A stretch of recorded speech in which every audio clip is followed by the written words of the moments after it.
Hello students. Now previous lecture में हमने पढ़ा था ट्रांसपोर्ट ऑफ मोमेंटम. इस लेक्चर में हम करने वाले हैं ट्रांसपोर्ट ऑफ एनर्जी. क्लियर.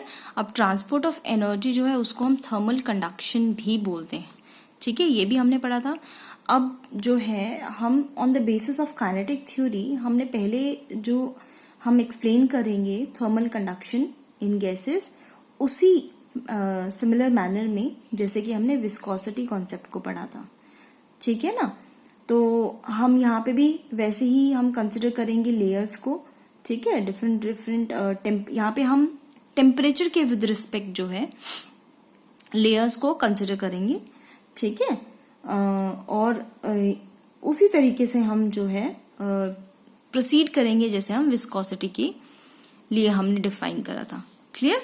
तो ये फिगर है. वहां पे हमने क्या लिया था, लेयर की वेलोसिटीज. ठीक है, क्योंकि हमें मोमेंटम को का ट्रांसपोर्ट फिनोमेना पढ़ना था.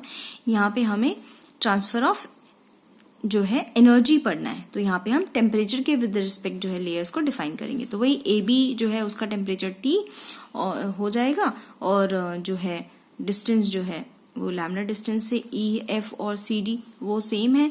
तो टेम्परेचर फिर वेरी करेगा दोनों लेयर्स का, वो इस तरीके से वेरी करेगा. ठीक है ना. इसमें भी आई थिंक कोई डाउट नहीं होना चाहिए. और नंबर ऑफ मॉलिक्यूल्स जो हमने एक्सप्लेन किए थे वो उसी तरीके से इस केस में भी नंबर ऑफ मॉलिक्यूल्स जो है वो वही हो जाएंगे. अपवर्ड डायरेक्शन में या डाउनवर्ड डायरेक्शन हम कंसिडर करके चलें और पर्टिकुलर किसी भी एक्सिस में कंसिडर करके चलें. ठीक है ना. तो number of molecules crossing the plane A B upward और डाउनवर्ड वो 1/6 n और जितना मेरे पास एवरेज स्पीड है उसकी. ठीक है ना. अगर आपको ये नहीं समझ में आया तो मैं एक बार दोबारा से एक्सप्लेन कर देती हूँ इस चीज को. क्लियर. कि सपोज जो टेम्परेचर है ए बी लेयर का वो टी है. ठीक है ना. और जो टेम्परेचर है वो फिर इंक्रीज होता जाएगा जैसे जैसे हम नॉर्मली ओ एक्स से इस तरफ जाते जाएंगे और उसका जो टेम्परेचर ग्रेडियंट है वो D T over D Y के विद रिस्पेक्ट कम या ज्यादा होगा. ठीक है, जिसके लिए हमने सी डी और ई एफ लेयर कंसिडर करा है और वहां पे हमने इसके टेम्परेचर वेरिएशन को हमने डिफाइन करा है. ठीक है ना, सी डी के लिए और ई एफ के लिए. क्लियर.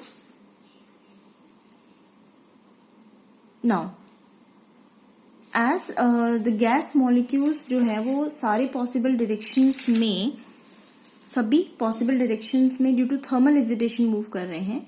तो वही अगेन कि ओनली 1/3 जो है वो एक डायरेक्शन में मूव करेंगे और उस एक डायरेक्शन में भी ऑन एन एवरेज उस एक डायरेक्शन में भी वो एक पर्टिकुलर उसमें मूव करेंगे या तो पॉजिटिव साइड पे या तो नेगेटिव साइड पे. तो इन टोटल जो एवरेज जो नंबर ऑफ मॉलिक्यूल्स जो क्रॉस करेंगे ए बी लेयर को अपवर्ड से और डाउनवर्ड से per unit area per unit time वो कितना हो जाएगा, वो हो जाएगा 1/6 n C A V.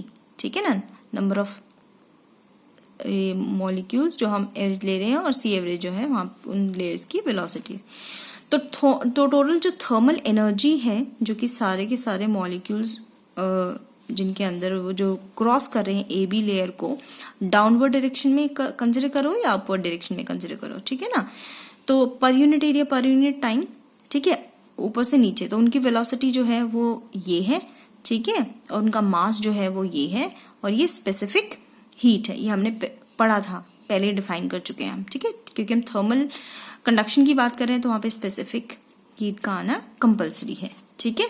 Now अब हमने डाउनवर्ड के लिए पढ़ा था. अगर हम अपवर्ड साइड पे जो लेयर जा रही है उसके लिए अगर हम पढ़ते हैं तो वो हमारी हो जाएगी T minus D T over D Y into lambda.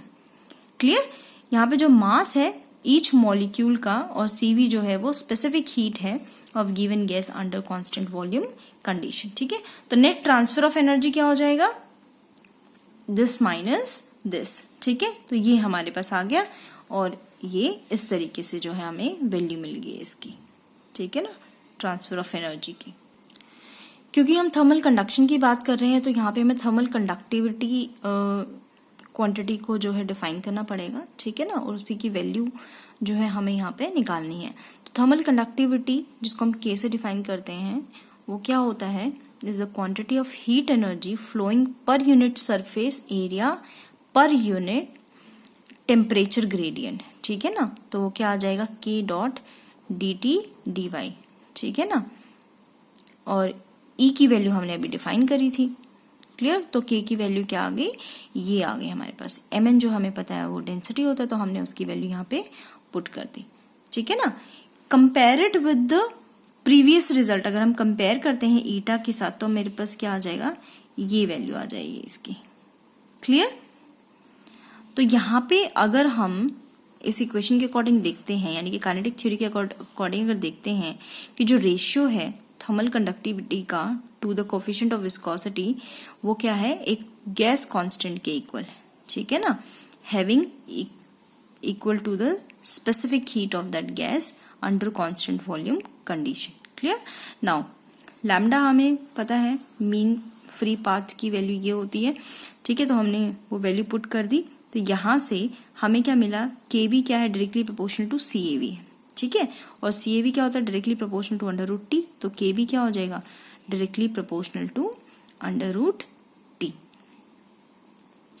Clear. तो यहाँ से हमें ये क्लियर हो जाता है कि जो थर्मल कंडक्टिविटी है of a gas is independent of the pressure of gas, ठीक है ना। वो सिर्फ एब्सोल्यूट टेम्परेचर पे डिपेंड कर रही है, वो भी डायरेक्टली, क्लियर बेटा। इसे भी आप करिएगा प्लीज। अगर इसमें कोई भी डाउट होता है तो मुझे मैसेज करिए, क्योंकि ये तीनों ही जो हम पढ़ने वाले, हमने ट्रांसपोर्ट ऑफ मोमेंटम पढ़ लिया, ये ट्रांसपोर्ट ऑफ एनर्जी है। सिमिलरली इन सिमिलर वे हमें ट्रांसपोर्ट ऑफ मास को भी पढ़ना है, तो तीनों बिल्कुल सिमिलर हैं, ठीक है ना। थोड़ा थोड़ा सा डिफरेंस है क्योंकि हम टर्म्स को चेंज कर रहे हैं, तो टर्म्स के अकॉर्डिंग जो है फॉर्मूला चेंज हो जाता है, तो बाकी मेथड सेम है, ठीक है ना। तो फिर भी अगर आपको कोई भी डाउट है तो प्लीज़ मुझे बताइए, और फिर हम या तो डाउट क्लास में क्लियर कर लेंगे, या फिर अगर छोटा मोटा है तो वो मैं पर्सनली आपको बता दूंगी।